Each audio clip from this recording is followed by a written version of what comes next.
একদিন তিনজন বন্ধু মিলে সিঙ্গাপুরে বেড়াতে গেল। তারা সেখানে একটি হোটেলে উঠলো এবং রুম পেয়েছেন 75 তলায়। তবে হোটেলের নিয়ম অনুযায়ী রাত 12টা পর লিফট বন্ধ থাকে। একদিন তারা ঘুরতে বের হলো, কিন্তু তাদের ফিরতে অনেক দেরি হয়ে গেল। হোটেলে এসে দেখে সবগুলো লিফট বন্ধ হয়ে গেছে। তারা চিন্তায় পড়ে গেল কিভাবে 75 তলায় উঠবে। পরে সিদ্ধান্ত নিয়ে তারা উঠতে লাগলো। তাদের মধ্যে একজন গল্প আরম্ভ করলো। তার গল্প শেষ হতেই তারা 25 তলায় পৌঁছাতে সক্ষম হলো। এরপর আরেকজন গান আরম্ভ করলো। গান শুনতে শুনতে দেখে তারা 50 তলায় এসে পৌঁছেছে।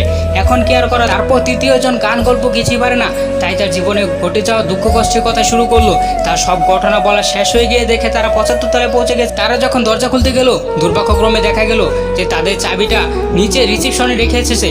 তবে এখন কি আর সম্ভব নিচে গিয়ে চাবিটা নিয়ে আসা। এমনইভাবে আমরা যখন জীবনের 3টে ধাপ পার করে কবরে গিয়ে পৌঁছাবো, যখন জান্নাতের সামনে গিয়ে দেখবো চাবি তো নামাজ, যেটা আমরা দুনিয়া থেকে আনতে পারিনি, তখন কি আর সম্ভব দুনিয়ায় ফিরে এসে চাবিটা নিয়ে যাওয়া। তাই আপনাদের উদ্দেশ্যে একটা কথা বলতে চাই, আমাদের উচিত প্রতিদিন 5 ওয়াক্ত নামাজ পড়ে